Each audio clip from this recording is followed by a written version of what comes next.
Peace, peace, peace, and welcome to another episode of the Grown Man Shift podcast. I'm your host, Baith Noordine, and I would love to shout out our sponsor, Ironside Coffee, over at 110 Edison Place here in the city of Newark, New Jersey.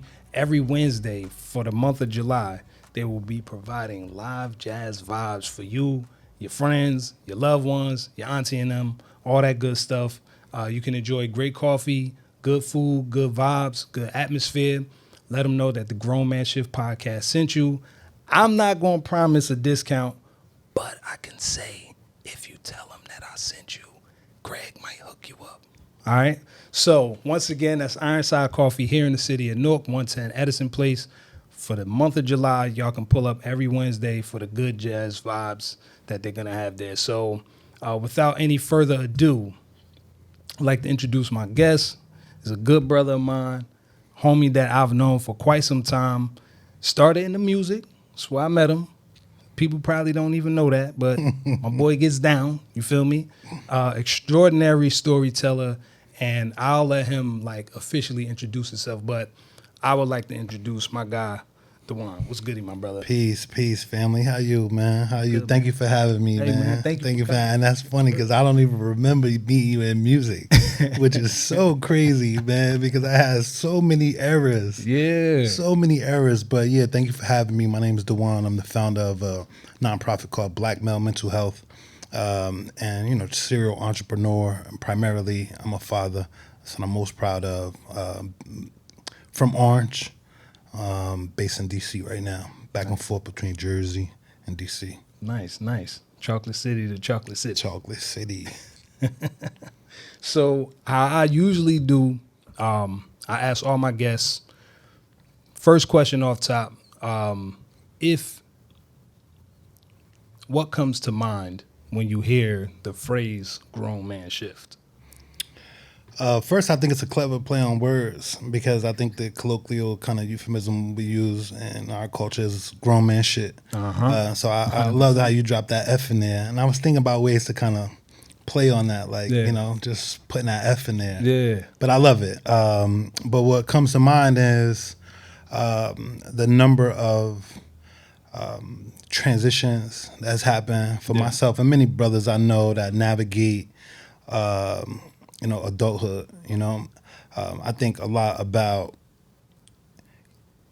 that 20s era, that 30s era. Yeah. I just cracked that, that next decade, so I'm now touching that 40 era, which is, where they say it all starts to come together.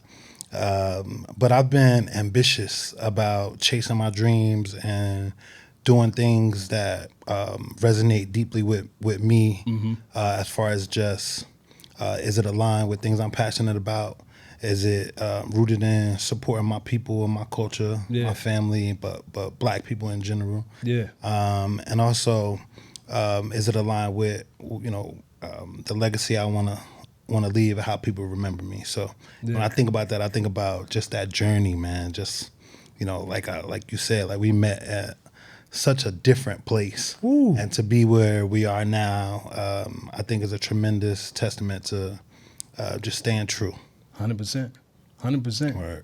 What was what's your through line? What keeps you consistently seeking to grow, seeking to expand, seeking to connect? What was the catalyst for that, in your journey? It's changed. I think the through line has changed a bit, and it continues to. But it's always been family, one. It's always been a deep desire to want to overcome kind of like poverty, essentially, right? Being born into a certain economic space, I've kind of etched in my heart and in my brain that, I've got to overcome. I got to get to a certain place before I feel like I've kind of done it, and I'm not there yet, right? Yeah. So it's that through line. I don't want to believe that it's driven by capitalism, but it's definitely driven by my desire to shift the trajectory of my family, right? It's not a lot of men in my family. directly, like that has I think contributed in a way that's like memorable, and I want my name to just kind of like not egotistically, but like I want to be able to shift the trajectory of my family, being that I come from humble beginnings. One, Yeah. so through line is family, and I think the other thing is, and like I said, that has shifted because what started as just wanting to focus on family has now shifted to me being a father, right? Yeah. So that's still family essentially, and also this deep love for my people. Yeah. Like deep love for my people and Yeah. culture. So I want to move my people forward, which is why my work has always been rooted in helping young brothers, helping families, Yeah, helping yeah. people that's navigating adverse conditions. Yeah. So that's not like, because you said, hustling for your name. I'm assuming you're saying like your last name, or you're saying like the name that your family holds, like you hold that on your shoulders, and that's gonna be like what you put in the space of reverence. Like, what is that? What do you mean by that? Yeah, I think I used to Mm-hmm. want to, kind of think about legacy in that way. Yeah, yeah, Now I'm not interested at all in who knows my name Yeah. or who remembers. I care more about the quality of life for my family, my immediate family, and my friends and my people. Right, Yeah. like I want my people to be able to live a life where all around me, not just my immediate family, all my people. I want to Yeah. see my people, because I And- feel like there's a level of self-actualization Yeah. that we don't necessarily get to explore. And I feel like all the brilliance, albeit it happens through the adversity, I think when a lot of those kind of core needs are met, we get to shine brighter, Yeah. be our better selves, be our fullest selves, Yeah. if we could kind of get rid of the bullshit. Yeah. Listen, bro, I agree, and I used to have a sentiment where I wanted to have that legacy. I think about my sons. I think about the legacy that I'm passing on to them in terms of like their access to things. How am I able to use my likeness, or how am I able to use my network, or how am I able to use whatever resources I have to make sure that they don't got to get it out the mud like me. Exactly. You know what I mean? So it's like I 100% resonate with that, especially as a dad. Like Exactly. I stopped thinking about my family in the sense of like growing up in poverty, being the one that like saves everybody, because that comes with a certain level of unasked responsibility. Right. You know what I'm saying? And nobody asked me to assume that role. Right. However, the role that I've assumed is making sure that they're good, making sure that the people that are around me are good, that I'm actually of use, of value to the people that's around me. So if there is something that I can do, I can do it. Right. I'm not just not doing it because, you know what I mean? Like you said, capitalistic approach. It's not, we about to get money together per se. It's we about to create so many opportunities. The money just gonna come with it. If you down to be down with it, type I of want to thing. get the money too, though, for sure. 100%. Get the money too. I much rather have the money than the fame. I'll be honest. For sure. So for me, hearing you say like, nah, for my people, I think not to a large degree, but a lot of people don't think like that. A lot of people think like it's just me, and all I'm caring about is me. Yeah. Like wherever you're going, you're the only person that's getting you there. You're not the only person that's getting you there. There's somebody that gave you a look. There's somebody that invested. There's somebody that gave you words of encouragement. There's somebody did something along the way. You didn't get to wherever, like self-made. You I didn't. hate that word. I hate that concept, because there's really no such thing. Like Facts. we don't do it alone. 100%. I think for me the shift happens when it's like for a long time I was focused on my assignment. Right. I felt very much like, I forgot where I got this from, but the feeds is all in our brains Yeah. these days. But I was focused on my assignment for a long time. Very community oriented. I was about servant leadership. Yeah. You know, Rutgers Newark. Shout out to Rutgers. Instilled in me this approach around servant leadership, which is a concept I never really heard. But way before that, I was rooted in my hood, in my city, in my community. Shout out to Orange, everybody from the O, but now it's shifted to alignment, right? I want to. It went from assignment to alignment, and I think that's more of an inward process, an inward journey for me, right? Getting in therapy, doing that work I need to do to just be a great man, hold my family down, be a great father, be a good example to my daughter, and build things that will outlive me and be able to help people. Nah, that's what's up. Because for a big part of like how I met you back in the music, what was the transition from that? Like, what made you go from music Hey, yo, nobody don't even know I do music. It's really funny because I put a mixtape out when I was young. I had to be maybe 21, and I performed at different colleges. I was really like, in college I was a DJ like at Lincoln University. Shout out LU. And I like hosted a on-air radio show. And I'm a big lover of music. I got a huge vinyl collection. And quite honestly, I never felt like I wanted to be a rapper. But all my homies know, like, I put them words together. But I never saw myself as that being a part of like, how I wanted to show up publicly. I still love to do it, right? I still, it's a form of self-expression for me. And I encourage young people, who often will use music as their only creative, emotional outlet. Right? I'm working with young brothers now who, pulling up music as their way to cope with grief, as their way to navigate through, whatever they doing. So music has always been an outlet for me. Poetry, spoken word. We used to have a spoken word spot on Academy Street called Euphoria. I'm dropping knowledge right now because guys don't know about this. And it was an era. It was an era when Def Poetry was out in the early 2000s. Well, everybody was hopping on. It went from Def Comedy to Def Poetry on HBO early 2000s.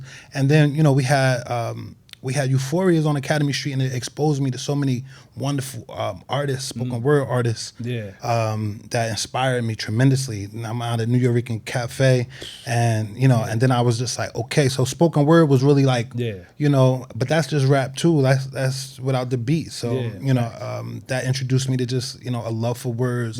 I'm a wonderful writer, and I just started to put them words together, and that was just my outlet for me at that time. And it still is an outlet for me, but I just do it real privately. I make a song and I just send it to the homies like, yo, what y'all think? Real personal thing for me. So what's your form of outlet now? Like, what do you do now to get it out? Like, what do you do now? Is it through your storytelling? Is it through how you capture visuals? Like, what is your release, so to speak? Creatively or just like personally? Creatively and personally. I think it's a sandwich. To be honest. You're right.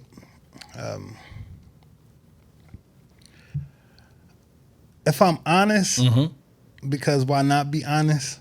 I still write. I still write songs for myself. I still write poems for myself, right? And I'm still always encouraging young people to use art. I really like my outlet is still very much in creating community for brothers to have outlets. I find joy in helping brothers tap in to the spaces of themselves that's gonna help them become better men, right?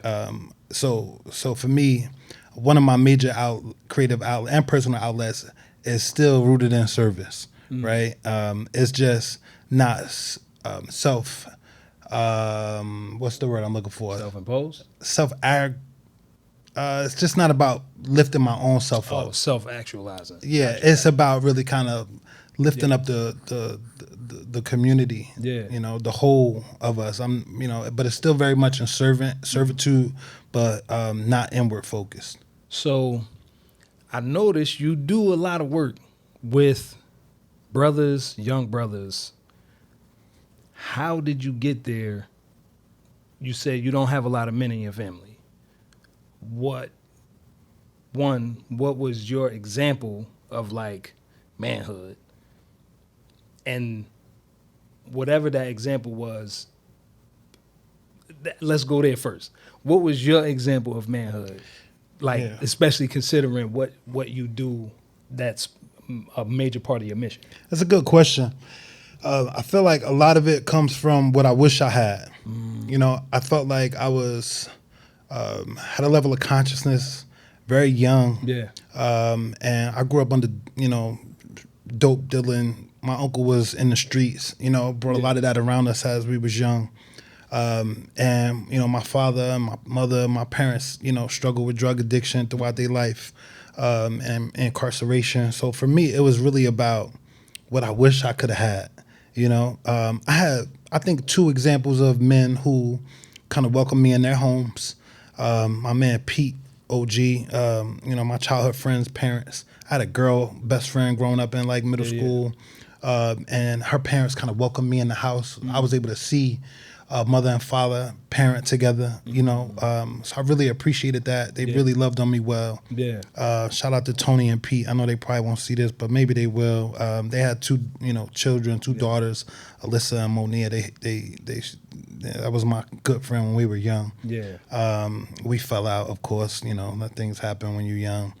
But having an opportunity to see them in the household was transformative for me. And then I also I had a mentor growing up by the name of Reggie Miller, who started a program called Brotherhood in our middle school. Yeah. When I was about in 7th grade, brother from the community went to Rutgers, went to Orange, and came and implemented a male-centered accredited program in our school district that we were required to take. Oh, that's so fine. We got credit. It was like a class. Yeah. And learn how to be a man, essentially. Yeah, and this guy was one of the first men to teach us how to tie a tie, shake a hand, have certain basic things, just the basic things. He was a man walking around, our school with an accredited program, which was a beautiful thing. And it inspired a lot of the work I do right now with young men, designing programming in our public schools, in Newark public schools, giving them that foundational tools to grow and develop. Yeah, that's fire. Because it'd be like, I asked that question in various ways to every man that sits on the couch, just because I'm curious. For me, my mom had, like, my dad wasn't in the house. Similar story. My father was a heroin addict. And he was a gangster. So he was in and out of jail or in and out the streets. So I can't really say that my dad had a crazy influence. Like, where when I looked at a man, I was like, that's it. I have a lot of influence from my dad, just how he thinks and his creativity and things like that. But I'm always curious how guys who I see always show up authentically men in the room. Like the type where you don't even got to say nothing. When you in the room, people straighten their shit up. You know what I'm saying? Yes, it's sir. like, yes, no, sir. it's a man in the room. Hold on. We got to chill. Yes, you know sir. what I mean? And it's dope to me that we can draw from so much with so little. Right. It's like, nah, I didn't have this. Right. But if I had this and this and this and this, certain decisions I wouldn't have made, certain paths I may not have gone down, certain friends I may not have befriended, like certain situations may have turned out differently if I had a certain influence. So why not just kind of pass the baton type and of thing? be that for the youngins who, we could all learn from our mistakes. Yeah. But it saves young people so much time Yeah. when you get to kind of lay it out. Look, I fell in that hole already. You don't have to fall and climb out yourself to get these lessons. Yeah. You know, so anybody can learn from their own mistakes. Smart people learn from mistakes made by others already. And, you know, that's just what I'm trying to do, bro. Yeah. I mean, I hit you with another one my dad told me. You ain't trying when you doing, dog. You doing. I love that. You know what I'm saying? Trying is like the distance between I love that. making the choice and like actually executing on that choice. Right. You know what I mean? Right. Like one time my dad, and shout to my homie Kamal, we were at my grandmother's house one time, and it's like around Christmas. My dad had just got out the rehab, but it's the telltale signs. Like, I know he's still using, even though he's out. Trying his best. Yeah. But it's hard. It's hard. So we in the living room one time. So my pops is me. I'm standing up. My homie Kamal standing up by the couch, like a little bit away from me. My father sitting on the couch across the room and shit. So my father goes, me and Kamal talking about trying. Like, trying, man, I'm just trying, and I'm trying to do this and trying to do that. So my father, on some wisdom knowledge shit, takes a set of keys and tosses them across to my boy Kamal. Kamal just catch the keys. And my father said, that is the lesson in life. Just catch the keys. He said, you trying. Sometimes you just have to do. And once you start doing, the try comes out of it. Because you know, whether it's a small step, half step, a toe forward, it's still progress. Yeah. You know what I mean? Yeah. Like, it's still progress. Yeah. Small steps, man. 100%. Small steps. And that's it's like still doing. Still doing. Right. It's still doing. Right. And trying and be just talking about it. It's a fact. Right. Like, bruh, you ran for mayor of your city. I ran for councilman. Councilman. Yeah. For your city. You know what I'm saying? So it's wild because I'm not a politician at all. Yeah. And I learned really quickly I prefer policy over politics, right? And that's why I went back to school, and got my master's in public administration, because you know it's the policies that shape our communities. Facts. You know what I'm saying? But you know that was an interesting journey though. Yeah. That was an interesting journey. Well, I'm assuming the through line for doing that was to bring some value back to the community. That's it. That's it, man. My people, you know, I love my city, man. I grew up in a town with one high school. Yeah. Everybody went to that one high school. Yeah. You know, my mother, my grandmother, my grandfather, they all went to that same high school. It's a beautiful thing. Yeah. When you think about these teachers are like, yo, I had your mother. Yeah. And it's like, wait, what? Yeah, I taught your mother. Yeah. And, you know, shout out to those, you know, to those community members who are so invested in, you know, making sure that they love on children. Yeah. You know, I'm just like, I'm from a small 2.2 square mile city with one school. We all go to the same school, same high school. So, you know, shout out to my hood, man. Shout out to Orange, man. Yeah. I love my hood so much. But, you know, I used to be advocating for this idea of shifting the mindset of people to say, escaping is not making it. Yeah. Right? Let's not stop praising escapism so much. Yeah. Right? Telling all these young boys they need to make it out and like fix it while you here. Like you leave when you leave, but while you here, let's be part of the people that are building it up. Yeah. So I was just trying my best to be part of that message, right? Yeah. And you know what it looked like, what my calling called for me to do at the time, was to step forward and try to outseat these older people. Yeah. Not ageism, but like the people who were in just were mindset. they were not responding to the community's needs. Yeah. Violence was at an all-time high. We was losing, you know, so many young people, and it just wasn't policies in place that were supporting, you know, summer activities, youth programs, you know what I'm saying, housing, the things that the community was asking for. It was all these other kinds of things happening around our community that wasn't what we were trying to get done, you know, as a resident, as a person with 5 generations, 100+ years, you know what I'm saying, in that community, and have these administrators kind of, you know, come in and go. So we kept watching these people run for mayor, win. Ain't even from here, cuz. Yo, come through, design things and go and get Yeah. their, like, you know, their political kind of starting point in our city, because it's really easy to win such a small municipality and then go. And it's like, yo, we need it. You know, I felt like my hood needed me to do it. Yeah. And we came so close. We lost by less than 100 votes, like double digits, like not even more than 100. Like, Yeah. so it was a really close race. Yeah. But it was, you know, a beautiful time.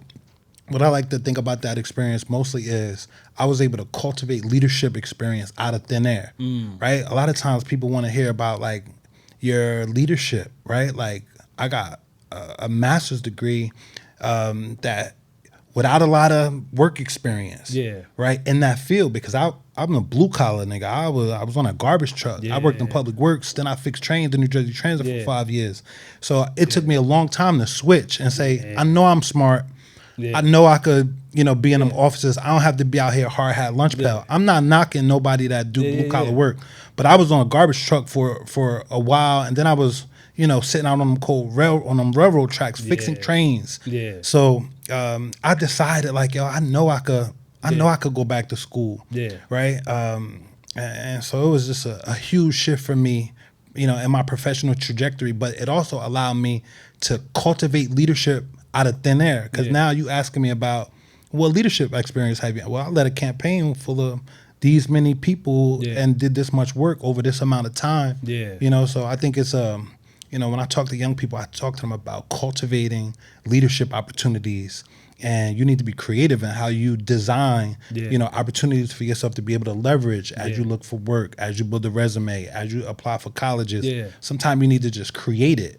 You know what I'm saying? And it happens creatively if you can do it. It's a fact. Right. And a lot of times you do need that. If you don't have the experience, getting it off the muscle that's the experience. Right. Like, nah, I didn't have to go through the channels to start a meetup at my local gym. I didn't have to go through the red tape to say, all right, well, we just gonna go to the basketball court and bring lunch. You know what I'm saying? Like, there's a lot of things you can do that you don't need to be sanctioned by somebody to say, look, you can make an impact. You just got to do it this way. Right. It's like, nah, dog, I'm creative. I connect with people. I have my finger on the pulse. I don't need your permission to go do this thing that I see is the right thing to do. Right, bro. You know what I mean? That's dope. It's commendable, for real. Thank you, bro. Thank you, man. What brought you down to DC? Was it some of the same work, or like what made you transition from Jersey to DC? Two things moved me there. One was my child. My daughter is based out there. So for a long time, I was going back and forth on that train, back and forth on that train, back and forth on that highway.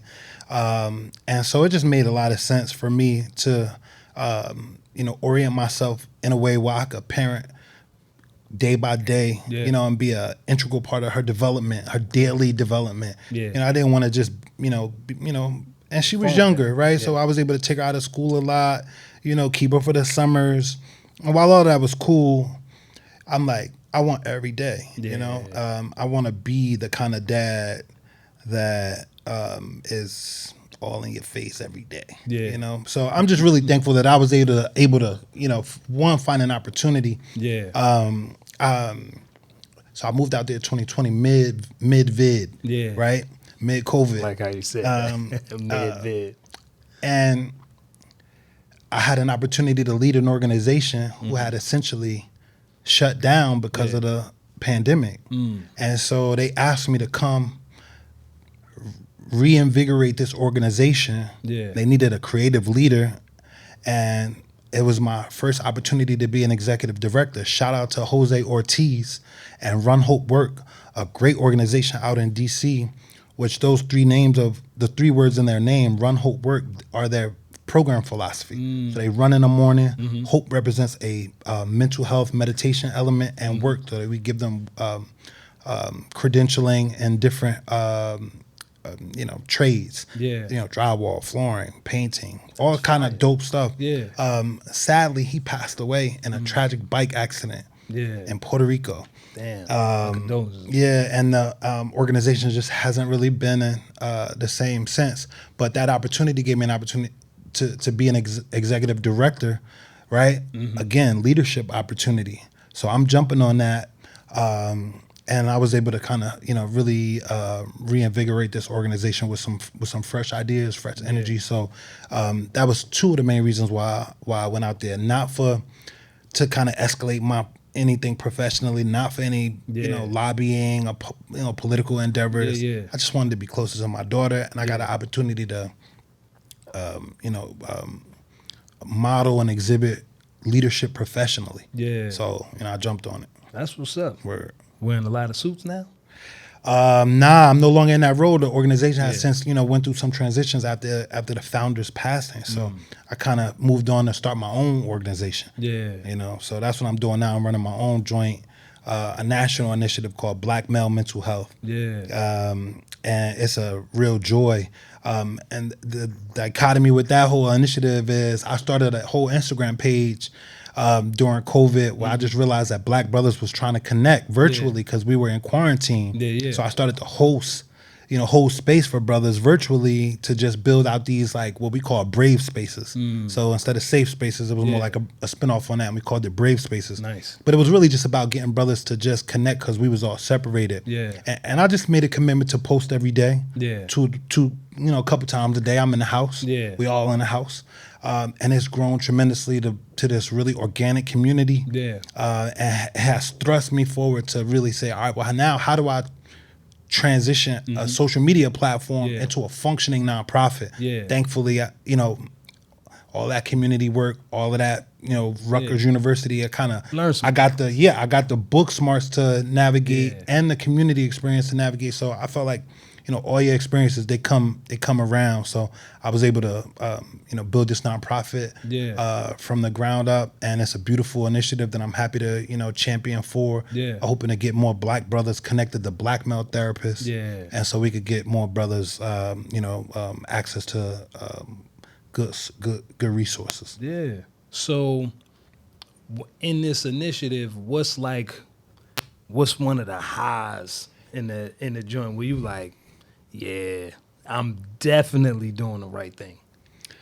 Well, I went to India, and when I went to India, I saw all these men holding hands, and it blew me away because it challenged me to kind of evaluate some of my own emotional blockages around how I'm able to show affection towards men, right? Two men holding hands in Jersey is some gay shit. Absolutely. Just keep it at that. So in India, that's not the case. That's how you exhibit friendship. So, I came home trying to figure out, what does it take to challenge myself and other brothers to just try to be more affectionate toward each other. And as you can imagine, I was met with a lot of pushback. Yo, pause, man. Pause, huh? What are you? I'm like, nah, I'm just, pause, big pause. So I'm like at a place. Done made you soft, man. Nah, exactly. So I think that's one of the things that continues to wow me is challenging brothers to keep cracking and expanding and loving on each other in ways, right? That is different from how we've been socialized. For sure. So for me, it's about, now how much love can I love on my people? My brothers, how much can I express it? And make sure I'm modeling it as well. Facts. So I want to want to be an example of somebody that when people, get a chance to know me, they like, yo, not only is he solid, the brother is just full of love. I peeped though. Like the first experience I had that challenged that for me, one of my homies, Isam Sharif, shout to the homie, he is openly gay. He's not predatorially gay. Like he can tell you you're handsome and he's not trying to come on to you. So we befriended each other through some other friends that kind of went away, and then we just became cool. First time he invited me to the crib, he invited one of his other friends through. And what's his name? D. Tranny Bear. Super milky, minky beard with the 10-inch heels on, right? He comes in the crib. First thing he does is hugs me. I didn't feel like, oh my God, I felt like comfortable enough where I saw the brother and not the guy who has a preference. You get what I'm saying? Yeah. It wasn't like in the room I felt like, man, if somebody seen me, it didn't even dawn on me. It didn't even pass my field of view. It was just like, nah, I have cousins that are gay. I have uncles that are gay.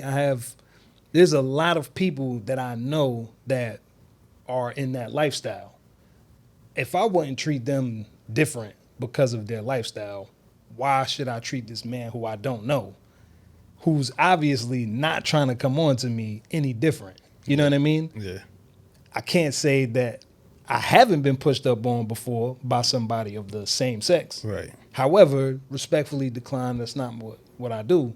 But I just remember leaving that day like, yo, it's so crazy how I didn't have that knee-jerk reaction that I would have. Yeah. Like, I think that's a big challenge for a lot of straight men. Yeah. Is, they don't befriend gay men. Right. And if I think we keep it honest, Yeah. It was probably a challenge for you. It was a challenge for me initially. But I think that, what's even more challenging is guys who are overly like, solid, Super kind of, what's the term when it's like homophobic, overly homophobic. So they are not trying to have no interpersonal male, kind of expressions. It's like, yo, bro, like, don't even let your leg touch me while we sitting next to each other. For real, like, keep a 6-inch gap. Our thighs touch. I know people who just are just, So I'm like, I'm looking for, because those are the ones I want to love on too. Because as men, I don't think we get enough. Non-sexual affection. Affection, just affection, bro. We go days and days without being touched. I used to keep track of like, I haven't been touched in like just physically just interacted with another human for a long stretch of time. And I think that as humans, like we need, like it's science that say we need a certain amount of hugs and love, bro. And so when we go days and days without that, I think it starts to kind of chip away at some of these kind of core things that make us human, bro. And we start looking for, little kids to love on, not on no creepy stuff, but I love you find the I love outlets. We find different ways to get some hugs from our little nieces and nephews and stuff like that because low key men be craving it. And it's funny you say it that way because I had a conversation with my wife and I was saying how I'm 45. I've been doing some digging and one of the things I realized, my approach to sex is very devoid of non-sexual affection. Let's talk about it. You know what I mean? Like I feel like a lot of men, we get boxed in as it's sex, but it's not sex. I promise you, if you was with somebody where you were madly in love with them and the vibe was there and the whole shit, after a while, the sex part of it it's not the most important. The most important is connecting. Right. Like, do you see me? Right. Men don't practice intimacy. Yeah. 100%. We practice orgasm-driven, kind of sexual, kind of desires, but intimacy is something that might not include orgasm sometime, right? And sex might not include orgasm sometime. And that's something that most men can't wrap their head around. No. Well, so this idea of intimacy and affection. Now, look how easily we, talked about affection and moved into sex. I want to keep sex out of it all the way around the board because there's a level of affection that we need to learn to explore without the thought of sex. And I think that when we talk about affection, we instantly start to think about incorporating intimacy within that. And I don't want to do that because this idea that when we give each other dap and we hug, that's the maximum level of affection that I know black men experience. That's it right there. And I never forget when I lost my best friend to gun violence. I'm standing over his casket, and I touched his cold face, Yeah. right, in a gentle way. And I said, damn, why did it take me this long to touch him in a gentle way? Yeah. Now, I'm not saying that I want to be touching on men's faces, Yeah. but it sparked a thought Yeah. in me that said, wow, this is the first time Yeah. I've exchanged any level of gentle kind of physical exchange, Yeah. you know, with somebody I love deeply, my Yeah. best friend who I love and miss. Yeah. But that moment just triggered a question for me Yeah. about, you know, my capacity. Yeah. And I think that it's continued to kind of question it, and primarily because at the root of it, you know, I'm filling voids. Yeah. Because I ain't never get it. Yeah. It's a sobering thing to realize. It is. Like talking to my wife, I'm like, I can't recall being hugged. Loved on. My Gently. grandmother for sure. Right, by a man. But like, nah, like come in, being picked up by my pops, like hugged by like consciously, I hug my oldest son. I see him, I drop him off at the crib, I hop out the car. Nah, bro, you gotta Come get this love. come get this. Show more affection. Right? Exactly. Cause I also know that if I didn't get that, and I'm conscious and aware of that now, bruh, You get the I have to. You get to infuse it now in him, so he don't have to have that void when he becomes, you know, our age, and he looking back like, you know, wondering why. My dad never hugged me. And it's such a beautiful, sobering. I love that description. Such a sobering thing. It is. Because it's like, dog, I get that women are revered as being emotionally available, and men are donned with being emotionally unavailable. Yeah. Not mad at it at all, because we wrote this story together, like all of us. We all wrote this, we participated in it together. However, at some point, it kind of got to be like, what capacity of empathy and compassion you do have for the people that's around you, I feel like is rooted in a certain level of intimacy. It is. It's not sexual intimacy. It's just, I see you. I feel you. I understand you. I'm here. Like, this is us, as opposed to it being like, your man crying, you don't know what to do. Right. You just... Right. And I mean, let's look at where we are socially. Yeah. They're saying we're in a loneliness epidemic amongst mostly men of color. What are we also seeing? Suicide rates skyrocketing. With, you know, younger adults, younger adolescents. Yeah. We're also seeing, you know, like these are indicators to me that black men are looking to do the work, but we just need some unique kind of social cues, some new social cues. So I'm hoping that, you know, the brothers could kind of get through this one, because I truly feel like, you know, and it's always talks around what masculinity is performed like, you know, and all this discussion about effeminateness and how men are supposed to show up. All of these discussions, but at the core of it, you know, the most solid ones are the ones that can be the most comprehensible and show up for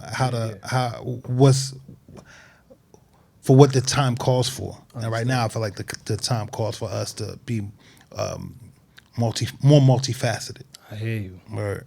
I just got the signal from the producer in the back. Yes, sir. Our time is... A lot of love for you, though, bro. A lot of love for you. Keep doing your thing, man. I'm so proud of you, bro. I appreciate it. So proud of you, man. Thank you. Word. I'm proud of you, too. Doing a great job out here, bro. Thank you. For I sure. receive it. I do. For sure. So any parting words, any things you want to...